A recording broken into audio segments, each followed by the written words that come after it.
Hello, this is Peter Bell. I'm here with Dr. Tim Marsh from Bell Copper. Hello, Tim. Hi, Peter. How you doing? Wonderful. Great to be talking with you again. We It's a have pleasure to talk to you. we have the slide deck up and looking at this beautiful picture on slide 6 showing a sunset, I believe it is, with the drill rig in stark relief there, poised for discovery in a land of giants. It's an exciting time for Bell Copper. It sure is. We're getting ready to get out on the ground again and drill a hole. Great. And is that photo a sunset, or it's not a sunrise, is it? That's a sunrise, yeah. It is. I wasn't sure. It's it can be hard to tell the difference, but I think there's generally some subtle differences in the way the light looks in the sky. Yeah, that's Ten Mountain in the background, the Aquarius Mountains in the background. Great. And I guess when you guys are drilling there, it can make for long days. You don't generally drill 24 hours a day. Yeah, we do. When the core drill is turning, you don't want to stop it. Okay. If you stop, the cutting will settle out of the mud and can trap the drill steel in the bottom of the hole. Right. And that's a pretty tall rig too. I've seen some of these portable RC drill rigs that people are using up in the Yukon and in BC and places, and they're much smaller setups. To see this thing sticking up almost 50, 100 feet in the air. So it's taller than it actually, it looks taller than it actually is. It's probably only 25 feet up. Okay. Up on a little ridge top or something, maybe. Yeah. Wonderful. And I guess we will hear from the company soon if there is any news when you guys mobilize and when you get drilling and all that stuff. Yeah, we're pushing all the buttons and making things happen. Yeah. We're headed for the field. People always seem to want to rattle the cage of the companies and want to know everything that's happening. It's like, no, my attitude is always let you guys do your work a little bit. Yep, there's always complications on the way out, but that's the way we're going. And slide 7 for people who may not be particularly familiar with the company and the story. It's very much focused on Arizona now, and really this one project, the Kabba copper porphyry. Yeah, Arizona is the best place in the world to look for copper. It's plenty of good infrastructure. It's a mining-friendly jurisdiction. It's produced 10% of the world's copper. That's over the history of mankind. A lot of copper has come out of the ground here. There's a lot more that's going to come out. 80% of the state is covered, so the rocks of the right age are not visible from the surface, and really none of that potential, or very little of that uncovered area has received any amount of exploration attention. That's where Really? Bell is. We've got a live one by the tail, and so we're going to stick around here where we know what we're doing instead of going to some far off country where we are on the steep part of the learning curve. Amazing to hear you say that so much of it hasn't been explored when I've been down parts of it, and it seems like there's old mine workings almost everywhere in the in the mountains and the hills there. Yep, but if you get out there and kick around, there's rocks sticking out of the ground, so you can see what Mother Nature is doing. Most of the state, that's not the case. You've got dirt or sand or something sitting on top of what needs to be looked at. And it's occurred to me in the past that if you have some success with the exploration here at Kabba, you might be at the forefront of kind of establishing a new deposit model or exploration model in some way that could light a fire under all kinds of people who take a look at some of those areas that are covered up. Yeah, that's a possibility. Any significant discovery usually triggers a wave of follow-up exploration. Great. That was true after Resolution, and if we can get something nailed at Kabba, there will be Bell and a lot of other companies looking for the next one.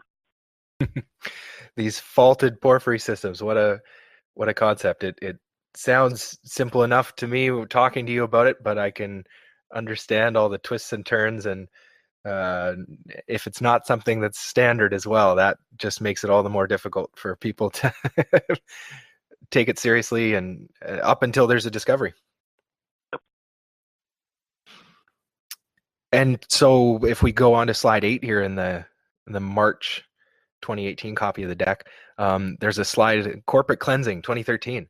And so I gather this slide's been in the deck for quite some time now, and pretty important sequence of events that you describe kind of here, what happened in 2013 with you coming in to take over the company, as it says there, a singular objective of drilling Kabba, over 5 years later now here, and we're still in it, maybe closer than ever before.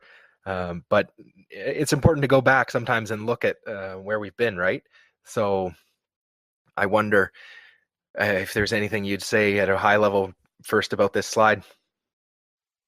Well, I came to the story starts 13 years ago, at least in terms of Bell. I brought Kabba to Bell as just a good idea. It was really nothing then, other than an idea. I think it was a good idea.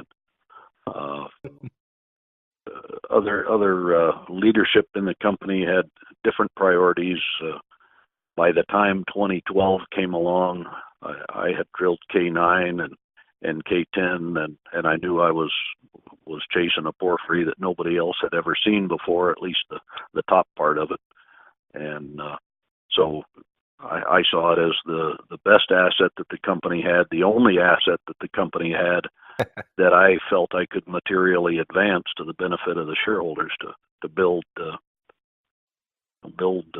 value for the company. The way I could do it as an exploration geologist was to focus on Kabba. So there was a lot of cleaning up I had to do, and that consumed the year of 2013 really. What I had to do was get creditors satisfied.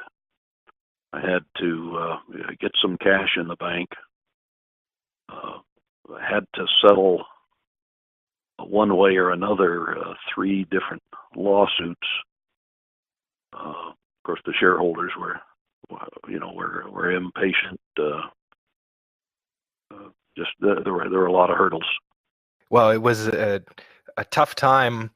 December 2012, junior markets were suffering, I think, at that point. There was still maybe some optimism out there, hoping against hope at that time. But things got worse after that for the entire junior mining sector after that. It seems just the ability to raise money to try and solve some of these problems, it wasn't happening. The exchange tried to make some accommodations to little companies that had sub-nickel share prices. Those just weren't useful for Bell. It was really sitting down and talking to a lot of people, and sharing an idea that there was a way that Bell could build value, but working with creditors, working with I guess antagonists in the lawsuits, and finding solutions that would work. In one case, we won the lawsuit. No monetary gain involved there, but just having that threat removed was an important win for us.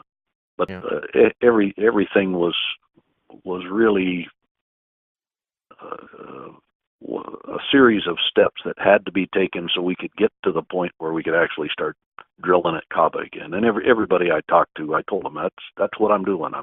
I'm headed for Kabba. It's a place we can build value, maybe huge value if my ideas pan out. But in order to get there, I've got to get got to get these items cleaned up. That's what that slide's all about. Yeah, well, and to see a significant debt owed to Macquarie Bank there, and to see in December 2012 a mention of the foreclosure imminent by Macquarie.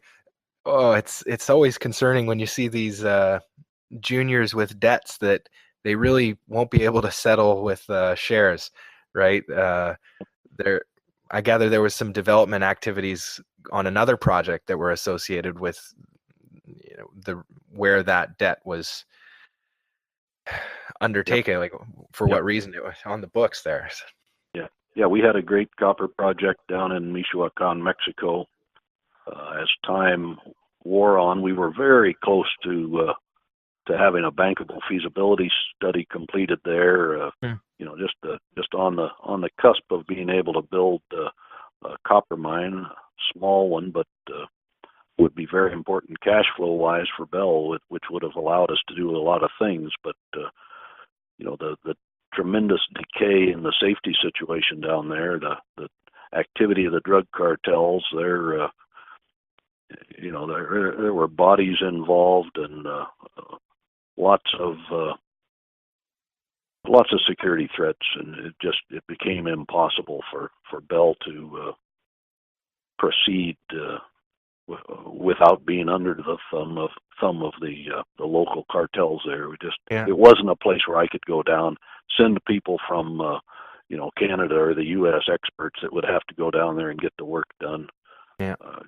I couldn't do it, and I Well, let Macquarie Bank know that, and I said, look, I will work to help sell the asset to someone who understands the security risk down there. I wasn't going to unload it on somebody who didn't really know the situation down there. And it turns out the Chinese were working down there, actually doing business in the presence of the cartel, and so they knew what they were up against, and we were able to sell the asset to Binhai.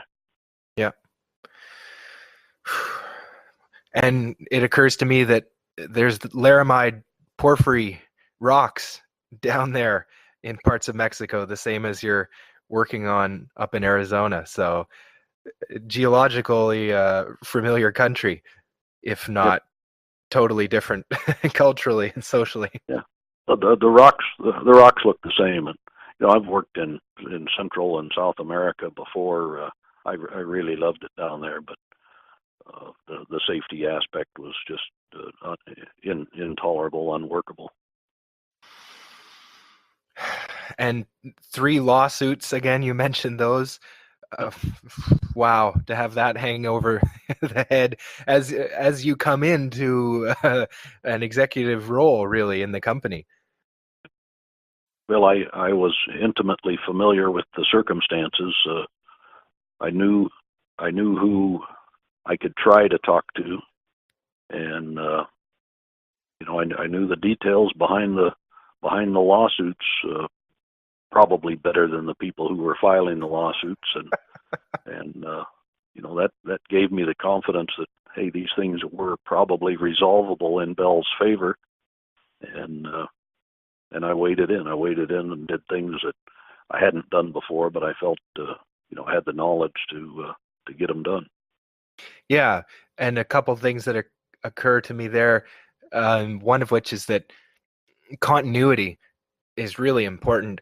Whether you're talking about an exploration project where you want to have some continuity in the geologists who are looking at it and their interpretation, if it's an ideas of merit that's worth going after, continuity in that is really important. And on the corporate side too, as you just say, with knowing the details is very, very important. I can't imagine if someone else had tried to come in here and fix the situation, it would have been a tall order. Yep. Yeah, in terms of continuity of geological thinking, that is so important. The major miners, the major mining companies, wad up and throw away exploration geologists anytime profits start sinking and the dividends start shrinking. The first folks to go are the exploration geologists. and it's a short-sighted solution that it ends up biting them in the backside. I think we're entering an era where the full pain of earlier episodes of running off the exploration geology crews is going to start to be felt in terms of a material shortfall in all mineral resources. In Star Trek, the first thing they would do when they arrived at a hostile-looking planet was to beam down the geologists. They're the first ones to be sacrificed. Financial times get tough. The companies get rid of their geologists, and it's a short-sighted approach. And Bell hasn't suffered from that just because there's no human resources person under the thumb of the CFO who's saying, "Hey, go clean house, get that geologist out of here." Well, it's my long exposure to Kabba and recognizing its value that really makes it valuable now to the company. I know where not to go. I know what we've done. I know what to try next. If I had been run off after a couple of years of failing to find a giant deposit, the company would have nothing. Yeah, that's very important. And I gathered this is one of the first times in a real corporate leadership role there for you too. 2013, stepping into the breach. First time doing some fundraising calls, maybe stuff like that. No, yeah, I wouldn't say that at all. Okay. I've been involved from my days as vice president of exploration for Bell. I've been involved in the fundraising and boardroom presentations to bankers and finance people. I've been doing that all along. Yeah. That wasn't so much a tough transition, but knowing that there was nobody walking alongside of me that was going to carry the ball if I couldn't. Yeah. A lot of weight there, and realizing that it's a tiny organization. There just wasn't a lot of help. Yeah. Well, but September 2013 here, reorganized the board. Glenn's in, Jeff Snow. Both of those men are still on the board. Yeah, they're great guys. They've led companies in the past. They were both with Bell in the past, and they knew Kabba. They knew me. They knew what we were up against, and they made great allies, putting things back together and pointing us in this direction of getting Kabba drilled. Yeah. And maybe the most puzzling thing for me about this slide is that last line about December 31st, audited 2013 earnings of 25 cents a share. It's not your typical junior mining company that ever has positive earnings, let alone one that's been through so much drama. Well, we haven't repeated that achievement, but there were assets of value where we were able to fill the treasury, not by tapping a new group of shareholders, but by liquidating some assets that we just had no ability to do anything more with, and those funds got us back out in the field to where we could get to drilling again. Yeah, 25 cents a share, 32 million shares outstanding. Sounds like $8 million. Yep. Wow, and that's in addition to the debt that was eliminated to Macquarie there with the sale of La Balsa, and in addition to the Van Dyke asset sale. Is that correct? No, it was the liquidation of Van Dyke. Yeah. And La Balsa that brought the funds to Bell. Okay, so it's a gross earnings number. It's not a net income earnings. Or anything. Yeah, right. Thank you. Oh, yep. And also to see mention of the corporate services replaced there in September, uh, how important that can be, and the legacy effects of some of these management teams that not quite poison pills as you see them in New York, maybe, but the junior mining industry has its own set of things that some management teams like to do to really make themselves closely tied in with the company. Yeah, corporate services can eat a junior alive. Yeah. And it was such a lean time that we couldn't afford to pay what many of the corporate services charged. Yeah. They would be the end of the company. Whatever opportunities we might have had, they would have taken their fees, and we would have ceased to exist. So getting rid of high dollar corporate services was important. And October there, the NI 43-101 report, great, really impressive, to see that as well come out in the midst of all this. Yeah, that was a key aspect by selling off, in particular, La Balsa, where we had a 43-101 report, where there were resources involved with that, mineral resources.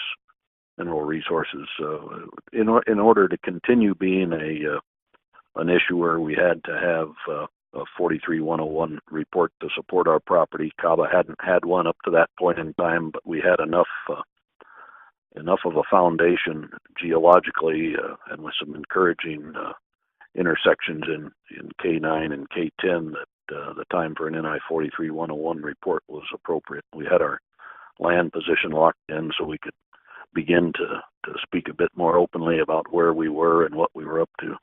Mm. And there's been chatter again from some people online about the company being delisted and things like this. And it's my thought to that was like, look at this slide, right? You want to talk about delisting? They've been there, probably closer than most groups, and it was you, Tim, that took them through that tough time, and you're still pushing forward. So yeah, we got knocked back down to the lower level exchange, and the good work of Dwayne Deal got us back to a tier 2 issuer. We're happy about that. yeah. We've sure been through it all. And what about after 2013, right? How did 2014, 2015? Those were really, really tough times for copper exploration. 2014 was entirely about trying to find money, trying to get somebody to advance the relatively small amount of funds we needed to get the next hole in. And I was looking for $250,000, $300,000 to go out and drill K11, and I got a free geophysical survey off of a friend that showed us, hey, yeah, we could be looking quite a bit further east than we were. We were seeing not chargeability, but an analogous geophysical property, spontaneous potential, well east of where we were looking, and one of those areas was where I wanted to drill K11. But finding somebody to finance us was very difficult. I did a lot of cold calling to anybody who realized really what the venture was about. Oil and gas people at the time were making money hand over fist, but there was the threat of decreasing oil prices. The shale play was going strong, but as oil prices started to fall, the ability of those guys to frack and drill horizontally and make big wells began to diminish, and so I knew their coffers were full, and they understood that you can make money by drilling holes in the ground if you do things right. So I did a lot of cold calling to executives in the oil and gas business, looking for people with cash in their till that understood geological exploration. The entire year was consumed looking for funding. We eventually, I talked to many drillers in the hard rock drilling business, and it was one of those old contacts. Godby Drilling, who had drilled for me, 20 years previously, really saw the opportunity and decided to back us by drilling for stock. That all transpired in 2015. Mm. And then on through to 2016 with Kennecott coming on the scene. Yep, that's right. We the money still wasn't coming in 2015. Godby had done what they could do with K11. There was enough heat in K11 to get Kennecott behind us in early 2016. But when they came in, we were desperate. Our mineral lease was in default. We were on notice that we had to get the money immediately. We were literally a couple of days away from completely defaulting on our land position and turning the land package into a checkerboard with only the state part of the mineral rights remaining. And Kennecott came in and spent their $3+ million on exploration. And I believe you said before that you asked them to drill K12, kind of where it was located there. And that was kind of the handoff maybe in between them starting to test some of their ideas and you continuing with yours. That's right. I had represented for well over a year, probably 2 years, that the next place we needed to go was K12. There was a chargeability anomaly there. There was a spontaneous potential anomaly there. There was geological reasoning that would put the hanging wall out in that position. Matches in rock types and magnetic anomalies between the footwall and the hanging wall that said that longitude was a pretty good area to be in, and so I pushed Kennecott as hard as I could to allow Bell to drill K12 where we wanted as the next thing that happened, and they gave us that ability. So we got K12 drilled, and arguably it's the best hole we've drilled at Kabba to date in terms of copper molybdenum mineralization.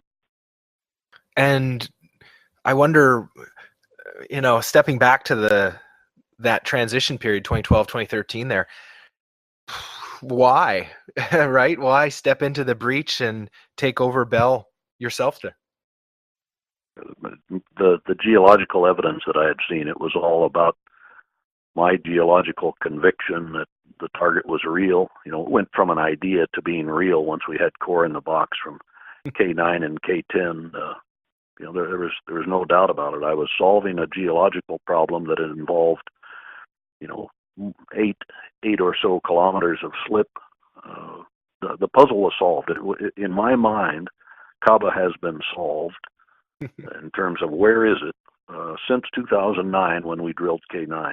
That was the end of the chase for me in terms of a geological concept. It told me the concept is real and the target is out here. Now I never imagined it would take another, whatever it's been, 10 holes to try and get close to where is the copper shell. We're still chasing a giant copper shell in terms of globally significant deposits. But just how small 1 kilometer by 3 kilometers is, and how many times you could miss it, but still get close. I wouldn't have believed it at the time. I thought it would be a much easier task, but we're awfully close. And I guess would you do it again? Boy, ask me that in a year or two. Yeah, it's it's a bit mind-boggling how difficult this exploration work really can be. Yep. It's pushing cooked spaghetti, trying to get investors to put risk money into a hole in the ground. But I'm here, and I've done the things I've done in Bell Copper because of my conviction that we can deliver something extraordinarily valuable to our shareholders. Yeah. Well, that conviction is really important for someone, doing what you're doing, and it's it's tough, I think, for the audience and the people out there to know and judge whether or not to trust you in some way or believe you. I feel like people get pitched a lot of times about people who have this kind of conviction and determination on an idea to keep going, but I it seems to me there's something special here, though. Still, there's a clear measure of my conviction, and that is taking about 4 years of unpaid geological consulting fees to the company, taking it as Bell stock, taking it at a nickel, and that to me was an opportunity. Other people wouldn't take the stock. I rather would take the stock than the equivalent amount of cash. And there are consequences to making a decision like that, and the full pain of the consequence has arrived in terms of an obligation to the IRS to pay the tax on 4 million shares of non-absorbent toilet paper. Yeah, I have some idea of what you're referring to. It's terrible. Yeah, it's a real obligation, and I'm paying it. I think it's my retirement, which I haven't been collecting for the 12 or 13 years I've been with Bell Copper. I'm getting old, that's for sure, and the day's going to come when I've got to stop working and lean back a little bit. I've got 4 million shares of Bell Copper stock that better get the job done. Yep, I'm pulling for you, Tim. Thank you. Well, it's an impressive, awe-inspiring thing to go through. Always a little humbling. We have to wonder if you're in your right mind taking all that paper, the tax liability. Oh God. My wife's still wondering. Same question. Well, that's the stuff that legendary speculations, I think, are often made of, right? And going through, combined with a pretty noteworthy cycle in the equity markets for the junior mining too, for all that suffering and time just grinding down lower and lower. There have to be the foundations for some big wins as we go forward through the next cycle of tight supply and rising demand, all these kinds of things that send spot prices through the roof. Yep. That's what I think we're set up for. We're set up for a cycle that returns a lot of value to the base metals business, the exploration business, and the risk that Bell has taken to develop an asset that the world is really in need of, and realizing more and more how great that need is. Yeah, and maybe one question about that, just with rising prices, there's always some marginal increase to reserves around known deposits. Does the world need another large copper discovery in Arizona? Yeah, for sure. The economists at Rio Tinto talk about the need to have another Escondida discovered at least once a year, on that order. And, well, and it's just not happening. Yeah. It's not happening. So every year that goes by, we're deeper and deeper into a hole in developing new copper resources. We feel pretty strongly we've got one that's going to come to fruition here in the next few months, year. That sort of a time scale. We think we're going to be in a good position to benefit from the awakening of the markets to the need for future copper supply. Yeah. The Lassonde curve comes to mind there, and all the excitement that can accompany a discovery, and to overlay that with some potential bullish sentiment in the markets, is always that's that's best case. Right. Well, thank you very much for talking with me about everything here today, Tim. You're welcome. It's a pleasure, Peter.